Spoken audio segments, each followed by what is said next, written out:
الحمد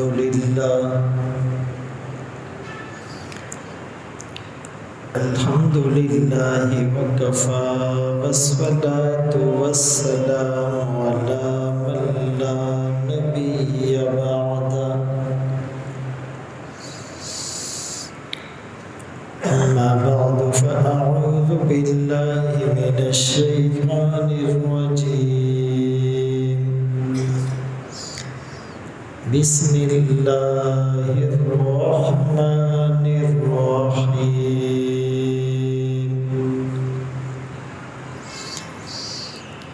الذين إن مكناهم في الأرض أقاموا الصلاة وآتوا الزكاة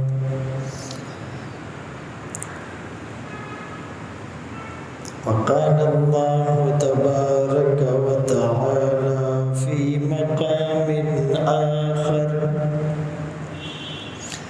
وأقيموا الصلاة وآتوا الزكاة واركعوا مع الراكعين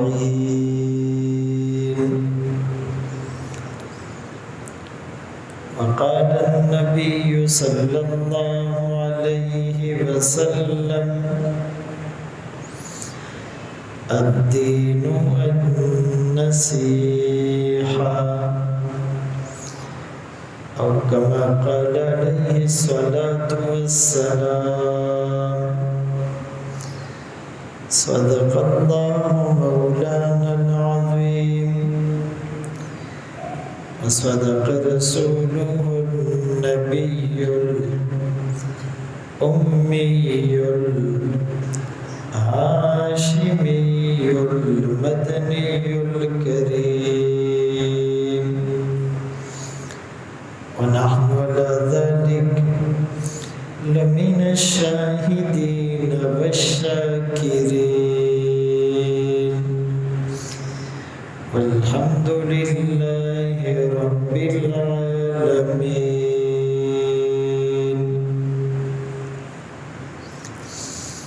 ثنا گو پتا پتا ہے خدایا دم بدم تیرا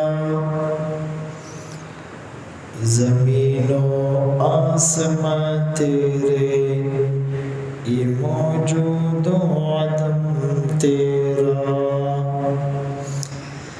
جو دنیا میں تیرا کھا کر شکوے کرے یا رب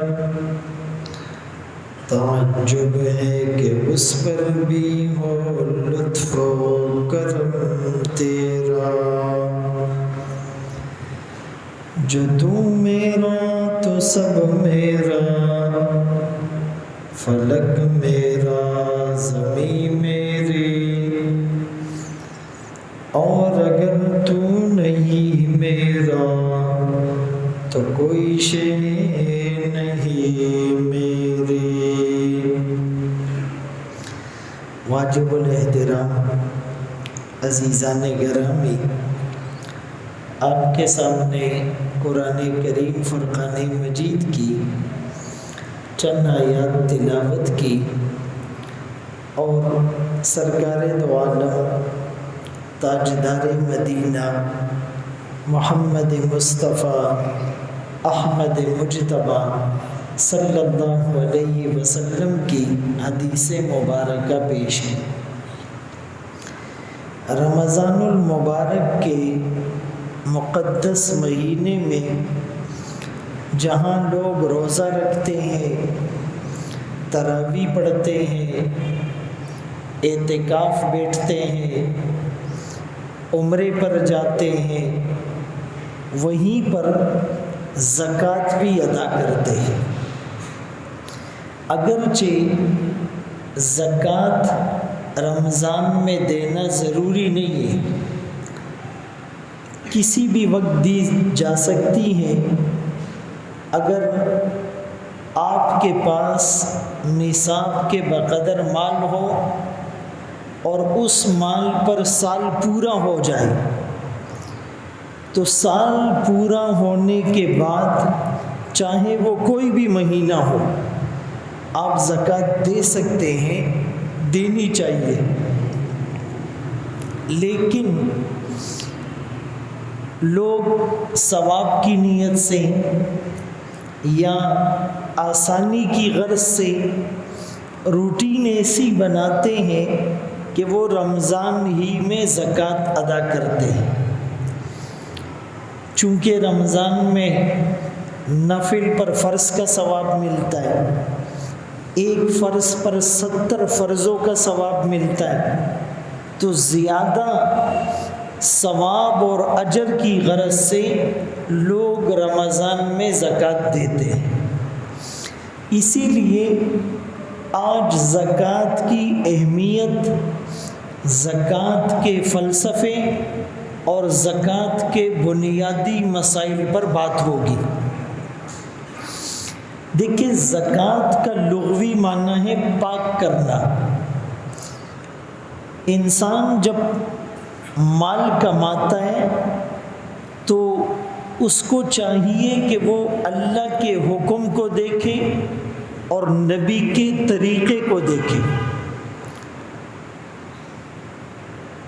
جس طریقے پر اللہ نے مال کمانے کا حکم دیا اسی راستے سے کمائے، ادھر ادھر نہیں جائے۔ ایمانی زندگی نام ہی اسی کا ہے کہ کھانے میں، پینے میں، پہننے میں، سونے میں، جاگنے میں، چلنے میں، پھرنے میں، اوڑھنے میں، بچھونے میں، کمانے میں، لگانے میں، شادی میں، بیاہ میں، غم میں، کاروبار میں، معاشرت میں، معیشت میں، یہ دیکھے گا اللہ کا حکم کیا ہے، نبی کا طریقہ کیا ہے۔ لیکن پھر بھی انسان ہونے کے ناطے، بشر ہونے کے ناطے کمی کوتاہی، اونچ نیچ، بھول چوک ہو جاتی ہے۔ تو جب یہ 2.5% زکوٰۃ دے گا تو اس زکوٰۃ کی برکت سے اللہ اس کے بقیہ مال کو پاک کر دیں گے، کمی کوتاہی کو معاف کر دیں گے۔ اور دوسرا فائدہ یہ ہے کہ اس کا مال بڑھ بھی جائے گا۔ بھائی بظاہر تو لگ رہا ہے 1 لاکھ میں سے 2,500 دو تو کم ہو رہے ہیں، لیکن اللہ فرما رہے ہیں تمہیں لگ رہا ہے کہ کم ہو رہے ہیں، لیکن میں اس کو بڑھا رہا ہوں۔ یمحق اللہ الربا ویربی الصدقات، اللہ سود کو گھٹاتے ہیں اور زکوٰۃ اور صدقات کو بڑھاتے ہیں۔ بظاہر سود میں بڑھتا ہوا نظر آ رہا ہے اور زکوٰۃ میں گھٹتا ہوا نظر آ رہا ہے، لیکن یہ ظاہری آنکھیں، یہ دھوکے والی آنکھیں، اگر دل کی آنکھ سے دیکھا جائے تو زکوٰۃ سے مال بڑھ رہا ہے اور سود سے مال گھٹ رہا ہے۔ وہ کیسے؟ کہ اللہ اس کی حفاظت کریں گے، آگ نہیں لگے گی، دھوکہ نہیں ہوگا، فراڈ نہیں ہوگا، نقصان نہیں ہوگا، بیماری نہیں ہوگی، پریشانی نہیں ہوگی، برکت ہو جائے گی، سکون۔ اور دوسری طرف سود سے تو بظاہر وہ ارب پتی کھرب پتی بن گیا، لیکن ڈاکٹروں نے کہا یہ چیز نہیں کھا سکتے، آنکھوں سے بینائی چلی گئی، سنائی بھی صحیح نہیں دیتا، دانتوں میں بھی مسئلہ ہو گیا ہے، شوگر ہے، بلڈ پریشر ہے، کولیسٹرول ہے، مختلف بیماریوں نے گھیر لیا ہے، بیوی نافرمان ہو گئی، بچے روٹ کے نافرمان ہو گئے، رشتہ دار جو ہیں وہ دشمن ہو گئے، حاسدین زیادہ ہو گئے۔ اسی لیے ایک دوسری مثال اللہ نے قرآن میں دی، ما عندکم ینفد وما عند اللہ باق. کوئی اللہ کے نام پہ تم سے 100 روپے مانگتا ہے، تم 1000 نکال کر 100 روپے اس کو دے دیتے ہو، بظاہر 100 کم ہو گئے، 100 ضائع ہو گئے، 900 بچ گئے. اللہ فرماتے نہیں، یہ جو 100 تم نے میرے نام پہ دیے یہ باقی ہے، 900 ختم ہو جائیں گے. اللہ کے رسول صلی اللہ علیہ وسلم نے صدقے کی بکری ذبح کرنے کا حکم دیا اور فرمایا اس کا گوشت تقسیم کر دو. آپ جب تھوڑی دیر بعد گھر میں آئے تو کہا کہ کیا بچا ہے؟ کہا جی ایک بکری کی جو دستی ہوتی ہے اس کا 1 پاؤں یا ران وہ بچ گئی ہے، باقی تقسیم کر دی. آپ نے فرمایا جو تقسیم کی وہ باقی رہے گی، یہ ختم ہو جائے گی. جو اللہ کے نام پر دو گے اس کا تمہیں کل ریوارڈ ملے گا، اجر ملے گا. کسی کو 10 گنا بڑھا کر، کسی کو 70 گنا بڑھا کر، کسی کو 700 گنا بڑھا کر، کسی کو ان لمیٹڈ بڑھا کر دیا جائے گا. جتنا اخلاص زیادہ ہوگا اجر بھی زیادہ ہوگا. تو یہ جو زکوٰۃ ہے اس کا معنی پاک کرنا اور دوسرا معنی بڑھا دینا. اسلام میں عبادات سے زیادہ فوکس معاملات ہے، اور دوسری بات کہ عبادات بھی اسی لیے ہیں کہ معاملات صاف ہو جائیں. بھائی نماز کا حکم کیوں دیا گیا؟ کہ جیسے نماز میں آدمی لمٹ میں دیکھتا ہے، ادھر ادھر نہیں دیکھتا ہے کہ اس بلڈنگ میں بھی دیکھ رہا ہے، اس گیلری میں بھی دیکھ رہا ہے. آپ کسی بھی گلی کے نکڑ پہ دیکھو، کسی بھی چوک پر دیکھو، نوجوانوں کا کیا کام ہے؟ یا موبائل میں نظر ہوگی یا ادھر ادھر کھڑکیوں میں اور گیلریوں میں نظر ہوگی. نماز کا حکم اس لیے کہ اس کا دیکھنا لمٹ میں ہو، ادھر ادھر نہیں دیکھے. نماز میں آپ ادھر ادھر دیکھتے ہو، اگرچہ بعض لوگ دیکھتے ہیں، وہ امام کے سجدے میں جانے سے پہلے ہی سجدے میں چلے جاتے ہیں. دے امام پاسیدو نمخ کی حضرت سے بلاڑی. لیکن عام طور پہ لوگ نماز میں ادھر ادھر نہیں دیکھتے. اچھا نماز میں ادھر ادھر بولتے بھی نہیں ہیں، نماز میں ادھر ادھر کی سنتے بھی نہیں ہیں، نماز میں ادھر ادھر ہاتھ بھی نہیں مارتے، نماز میں ادھر ادھر پاؤں بھی نہیں چل کر جاتے. نماز میں اپنے خیالات کو مجتمع کرتا ہے، کنسنٹریشن اور استحضار کے ساتھ کہ یار خیال ادھر ادھر نہ جائے. کتنی فکر ہوتی. باہر جا کر بھی تو نے ایسے دیکھنا ہے، ایسے بولنا ہے، ایسے سننا ہے، ایسے پکڑنا ہے، ایسے چلنا ہے، ایسے اپنے خیالات کو قابو میں رکھنا ہے.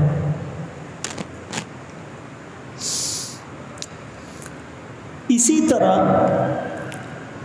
روزے کا حکم کیوں ہے؟ تم متقی بن جاؤ، گناہ چھوٹ جائے.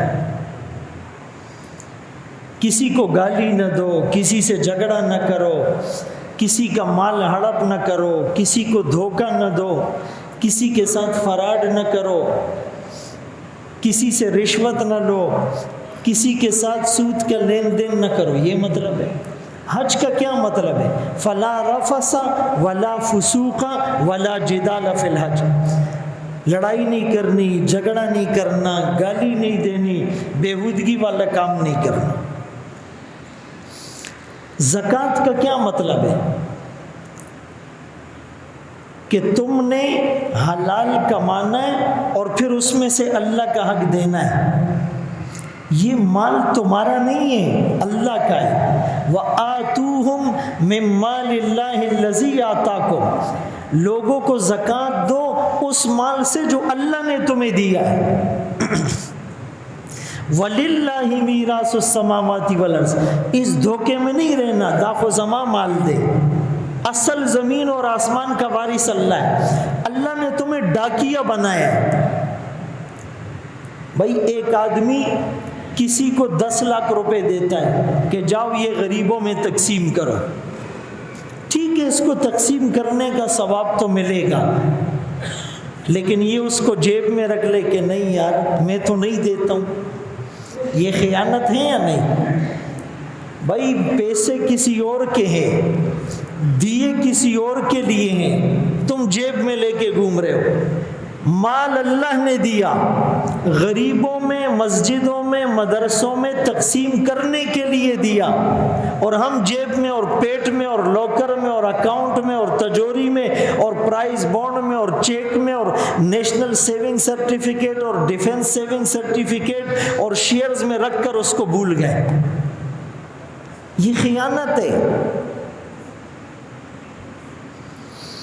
اسی لیے قرآن کریم کی اس آیت میں اللہ فرماتے ہیں کہ اگر ہم کسی کو زمین پر سلطنت دے دے، اقتدار، وہ بادشاہ بن جائے، سب سے پہلا کام وہ کیا کرے گا؟ اقام الصلاۃ، نماز قائم کرے گا، وآتوا الزکاۃ، زکوٰۃ کا نظام قائم کرے گا۔ مجھے آپ بتاؤ پاکستان میں جتنی حکومتیں آئی ہیں شروع سے لے کر اب تک، کس حکومت نے نعرے الگ چیزیں، کام کر کے دکھانا الگ چیز؟ نماز کا نظام کس نے قائم کیا کہ نماز کے موقع پر کاروبار بند ہوگا، دکانیں بند ہوگی؟ ریاست مدینہ کا پہلا اسٹیپ جو قرآن بتا رہا ہے، اقام الصلاۃ، نماز کا نظام قائم کرو۔ سکھوں کے لیے اربوں روپے لگا کر گردوارے بنانے کا حکم نہیں ہے، قادیانیوں کے لیے کرتارپور کوریڈور بنانے کا حکم نہیں ہے، پہلا حکم نماز کا ہے۔ کس نے قائم کی؟ نظام، یہ نہیں جو تبلیغی اور ہم اور آپ محنت کر رہے ہیں، گورنمنٹ اس کو سٹیبل کرے گی۔ اور دوسری چیز زکوٰۃ کا نظام۔ شہزادہ چارلس عمان جو ایک عرب کنٹری ہے وہاں پر وزٹ کے لیے آیا، ایک تقریب تھی، تو اس نے کہا کہ میں آج کل اسلام کو سٹڈی کر رہا ہوں، تو اسلام کے سب سے زیادہ جس چیز سے میں متاثر ہوا وہ زکوٰۃ کا نظام ہے۔ اگر مسلمان صحیح طریقے پر زکوٰۃ دینے والے بن جائیں، پوری دنیا میں کوئی مسلمان غریب نہیں رہے گا۔ زکوٰۃ کا کانسیپٹ تُؤْخَذُ مِنْ أَغْنِيَائِهِمْ وَتُرَدُّ إِلَىٰ فُقَرَائِهِمْ۔ زکوٰۃ کو ٹیکس نہیں سمجھو، ٹیکس میں پیسہ سرکار کے بجٹ میں جاتا ہے، پھر وہ ایڈمنسٹریٹو معاملات اور ایڈمن کاسٹ میں خرچ کرتا ہے، انتظامات میں۔ لیکن زکوٰۃ میں ایسا نہیں ہے۔ زکوٰۃ میں یہاں کے امیروں سے لیا جائے گا، یہیں کے غریبوں کو دیا جائے گا۔ یہ رولنگ اور سرکولیشن کرے گا۔ جب لوگ زکوٰۃ نہیں دیں گے تو مالداروں میں تکبر آئے گا۔ بھائی رسول اللہ صلی اللہ علیہ وسلم نے فرمایا ہر امت کے لیے ایک خاص چیز فتنے کا سبب تھی، کسی کے لیے عورت، کسی کے لیے طاقت، کسی کے لیے صنعت و حرفت، کسی کے لیے باغات، کسی کے لیے اولاد، کسی کے لیے عقل، لیکن فرمایا لِكُلِّ أُمَّةٍ فِتْنَةٌ وَفِتْنَةُ أُمَّتِي الْمَالِ، میری امت کے فتنے کا سبب مال ہے۔ تو مال جب آتا ہے اور لگاتے نہیں ہو تو ظاہر ہے کہ اس سے تکبر آئے گا۔ خدا جب حسن دیتا ہے نزاکت آئی جاتی ہے۔ بھائی کل مجھے ایک ساتھی نے ایک گاڑی کے بارے میں بتایا کہ وہ 3 کروڑ 85 لاکھ کی، اب 4 کروڑ کی گاڑی ہو، 10 لاکھ کی 20 لاکھ کی گھڑی ہو، 1 لاکھ کے جوتے ہو، 50,000 کا سوٹ ہو، 2 لاکھ کا چشمہ ہو، 8-10 لاکھ کا موبائل ہاتھ میں ہو، دے بزان کنٹرول کی کیسے بچے گا؟ بہت مشکل ہے۔ ایک آدمی کو ہاتھ پاؤں سے باندھ کر سمندر میں پھینک دو اور پھر اس کو بولو کپڑے گیلے نہیں ہو، کپڑے دلندے نشی، کیسے ہوگا؟ ایک شادی میں 10 کروڑ روپے لگتا ہے، 20 کروڑ روپے لگتا ہے ایک شادی میں۔ اسی لیے جب زکوٰۃ امیر نہیں دے گا اس میں تکبر آئے گا، اور تکبر آدمی کو لے ڈوبتا ہے۔ تکبر کرنے والے کو ایسے نظر آتا ہے جیسے میں ہمالیہ کی چوٹی پر ہوں، دا خلق ورتا دور واڑ اتنے چھوٹے چھوٹے لوگ اس کو نظر آتے ہیں، لیکن یہ غور نہیں کرتا جس طرح اس کو نیچے والے چھوٹے نظر آ رہے ہیں، نیچے والوں کو یہ بھی چھوٹا نظر آ رہا ہے۔ قیامت کے دن اللہ اس کو اتنا چھوٹا کر دیں گے کامثال الزر، دور سے نظر آئے گا کامثال الزر، کہ یہ تو چیونٹی کی طرح نظر آنے والا دنیا میں تکبر کرتا تھا، اللہ دیکھیں گے ہی نہیں اس کو۔ یہ تکبر اللہ کی چادر ہے۔ بھائی اس وقت مثال کے طور پر یہ میری چادر ہے، میرا رومال ہے، ایک آدمی آ کر زبردستی مجھ سے چھینے، مجھے اچھا لگے گا؟ غصہ آئے گا۔ اللہ فرماتے ہیں الکبریاء ردائی، تکبر میری چادر ہے، لوئی زما صادر دے، جو میری چادر چھینے گا میں اس کو عذاب دوں گا، میں اس کو عذاب دوں گا۔ تو جب ہم زکوٰۃ نہیں دیں گے تو تکبر آئے گا، اور غریبوں میں کیا آئے گا؟ ظلم، چھینا جپٹی، پھر وہ موبائل سنیچر بن جائیں گے، پھر وہ بتہ لیں گے، پرچی بیچیں گے، چوری کریں گے، گن پوائنٹ پر چیز لیں گے۔ جس طرح ایک بدن میں خون گردش کرتا رہے تو جسم صحیح رہتا ہے، اگر یہ گردش رک جائے، بھائی خون ایک عضو میں رک گیا تو پھوڑا پھنسی اور کینسر ہو جائے گا، ناسور ہو جائے گا، پھر اس کو کاٹنا پڑے گا۔ اسی طرح دولت چلتی رہے، میراث کا حکم کیوں ہے؟ باپ کے پاس تھا، پھر بیٹے کے پاس تھا، اب بیٹا لقد مار پشان دے بیزان نہ غلے کئی، سانپ کی طرح میراث پر نہ بیٹھے۔ بہن کو کہتے ستارور پکار دے او کمال دے پکار دے، ہائی غیرتی زوانا۔ بہن کو کہتے تمہیں بھائی چاہیے یا مال چاہیے، وہ سینٹیمنٹ جذبات میں مارتے اس کو۔ اللہ اکبر کبیر۔ اسی لیے کہ یہ میراث کچھ بیٹے کو ملا، کچھ بیٹی کو ملا، کچھ والد کو ملا، کچھ بھائی کو ملا، ڈسٹریبیوشن ہو جائے۔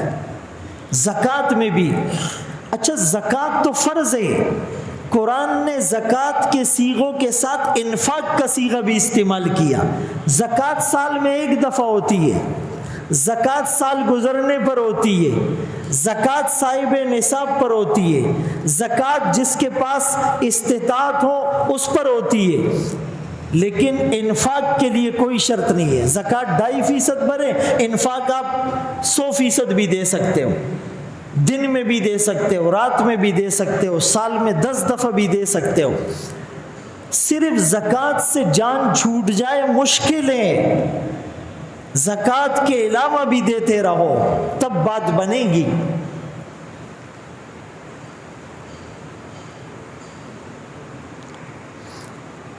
تو جس طرح خون سرکل میں اور سرکولیشن میں رہے جسم ٹھیک رہے گا، مال بھی معاشرے میں یوں گھومتا رہے تو معاشرہ ٹھیک رہے گا۔ جہاں مال رک گیا، یہ امیر سے امیر تر ہو رہا ہے اور وہ غریب سے غریب تر ہو رہا ہے۔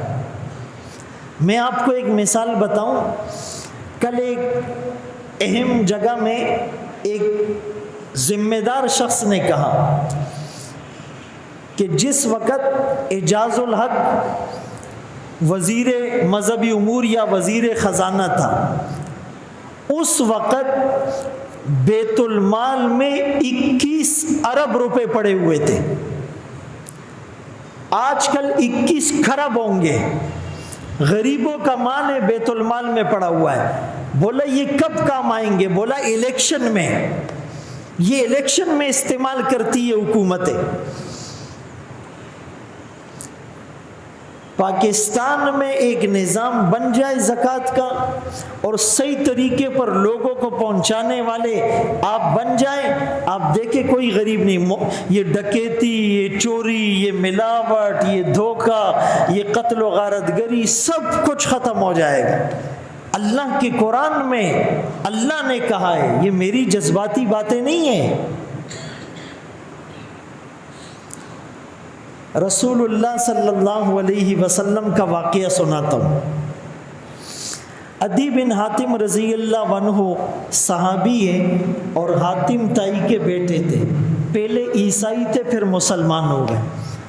آپ نے فرمایا کہ عدی اگر تم زندہ رہے تو تم وہ دن دیکھو گے کہ ہیرا کوفہ میں ایک جگہ ہے، ہیرا سے ایک عورت اونٹ پر زیورات پہنی ہوئی اکیلے روانہ ہوگی، مکے آئے گی اور پھر مکے سے واپس جائے گی، اس کو اپنے زیورات کا کوئی غم نہیں ہوگا، کوئی چور راستے میں نہیں آئے گا۔ حضرت عدی رضی اللہ عنہ فرماتے ہیں میں نے دل میں کہا کہ پھر ہمارے قبیلے کے چور کیا کریں گے، وہ تو کسی کو چھوڑتے ہی نہیں ہیں۔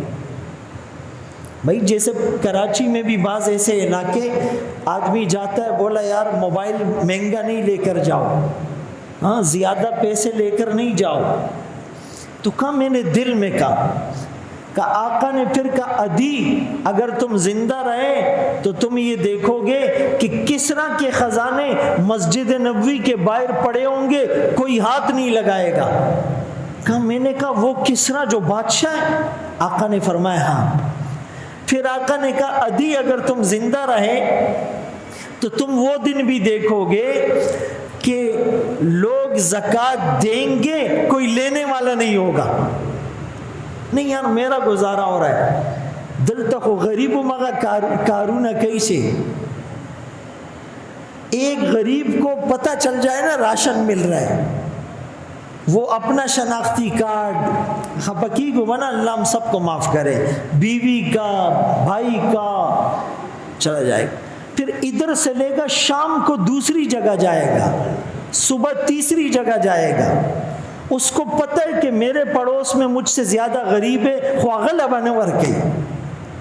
بھائی میں غلط تو نہیں کہہ رہا ہوں، کبھی کبھی لوگ ایسے دیکھتے جیسے میں کوئی چائنا کی باتیں کر رہا ہوں، پاکستان کی ہے، تو کا کوئی غریب نہیں ملے گا۔ اللہ اکبر۔ اچھا وہ کہتے ہیں اللہ کے رسول صلی اللہ علیہ وسلم کی بات تھی، اور دو چیزیں تو میں نے آقا کے زمانے میں دیکھ لی کہ ایک عورت ہیرا سے چلی زیورات سے لدی ہوئی، اکیلے مکے آئی اور پھر مکے سے واپس گئی، کسی نے اس کو چھیڑا تک نہیں، بالکل سیف۔ یورپ میں آج بھی ایسی جگہ ہیں، انہوں نے اسلام کو عمر لاس کو فالو کیا۔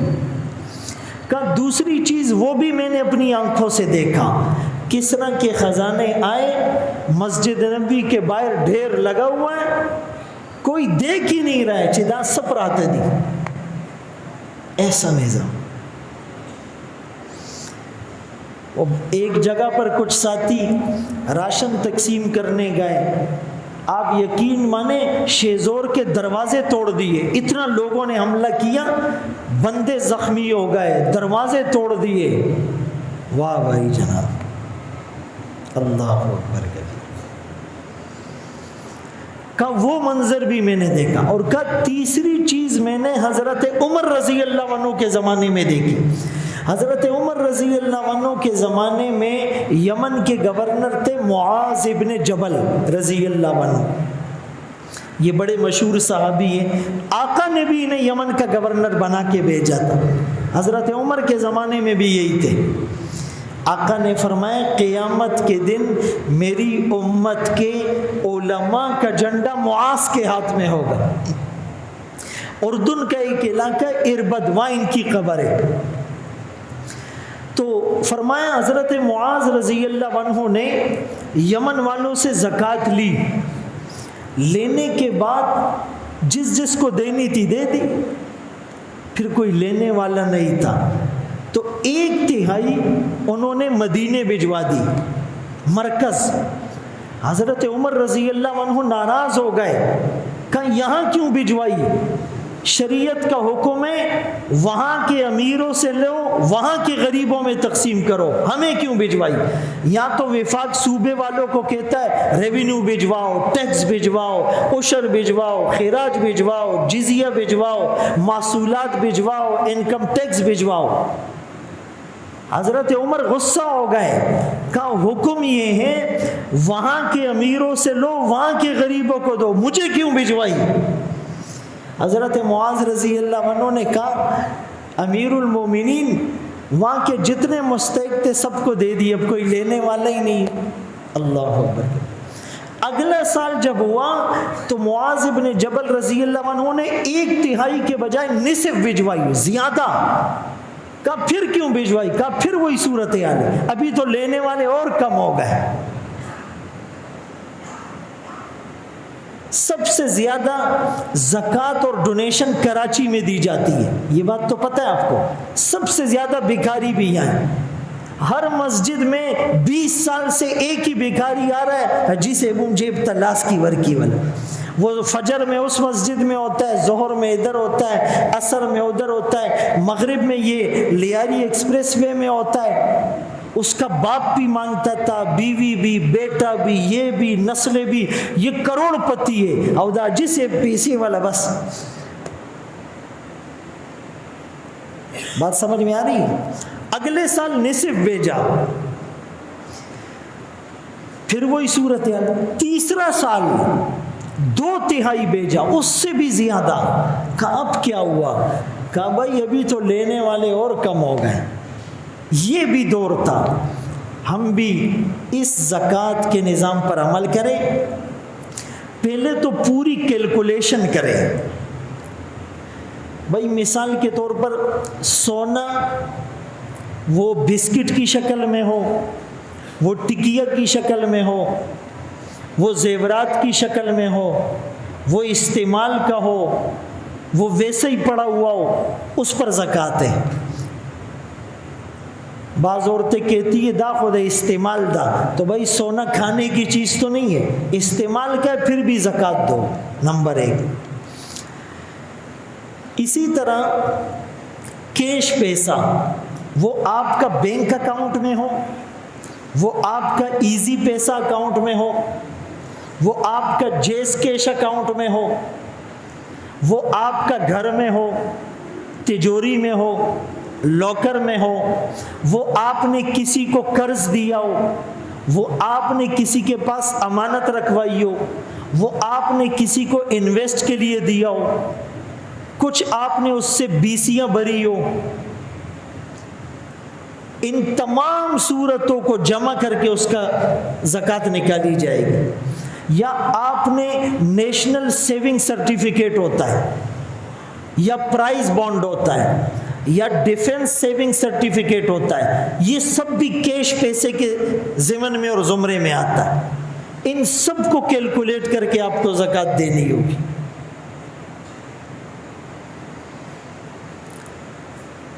اسی طرح تجارت کا سامان ہے، گھر ہے، گاڑی ہے یا پلاٹ ہے، اگر رہنے کے لیے ہے، بیچنے کی نیت نہیں ہے تو اس پر زکوٰۃ نہیں ہے۔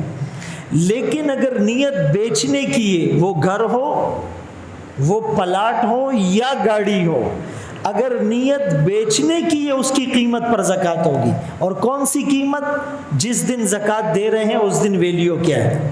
دکان میں سامان پڑا ہوا ہے، آج کے دن اس کی ویلیو کیا ہے؟ قیمت خرید نہیں، قیمت فروخت کے مطابق اس کی زکوٰۃ دی جائے گی۔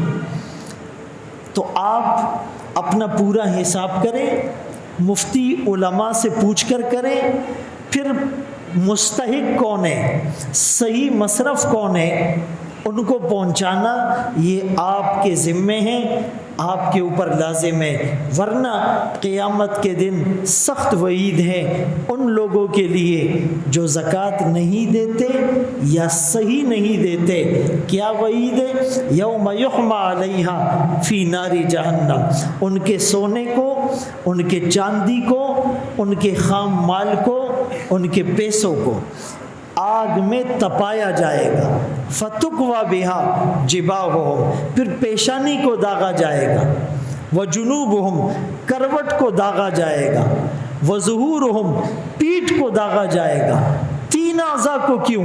جب اس سے کوئی کہتا تھا اللہ کے نام پہ مسجد میں دے دو، مدرسے میں دے دو، ہاسپٹل میں دے دو، اس کے ماتھے پر شکنیں آ جاتی تھی، تندی بھائی گرن جیرالے، یہاں داغا جائے گا۔ پھر یہ ایسے مخ پہ تیواڑا ہو، یہاں داغا جائے گا۔ پھر پیٹ پھیر کے چلا جاتا تھا، پیٹ کو داغا جائے گا اور کہا جائے گا ھذا ما کنزتم لانفسکم، داغ سیزون دی چتاب جمع کول، ان چیزوں کو تم جمع کر کے رکھتے تھے، آج سانپ بنا کر تم پر مسلط کیا جائے گا۔ بھائی دنیا میں سب سے زیادہ ڈر کس سے لگتا ہے؟ سانپ سے لگتا ہے نا۔ اور دنیا میں سب سے زیادہ اچھی چیز کون سی لگتی ہے؟ مال۔ جو سب سے اچھی چیز ہے، قیامت کے دن اس کو سب سے بری چیز مال بنا کر تم پر مسلط کیا جائے گا۔ اس مال سے دنیا میں بھی ایسے ڈرو جیسے سانپ سے ڈرتے ہو، ورنہ تو یہی مال سانپ بنا کر مسلط کیا جائے گا۔ اللہ ہم سب کو ان باتوں پر عمل کی توفیق نصیب فرمائے۔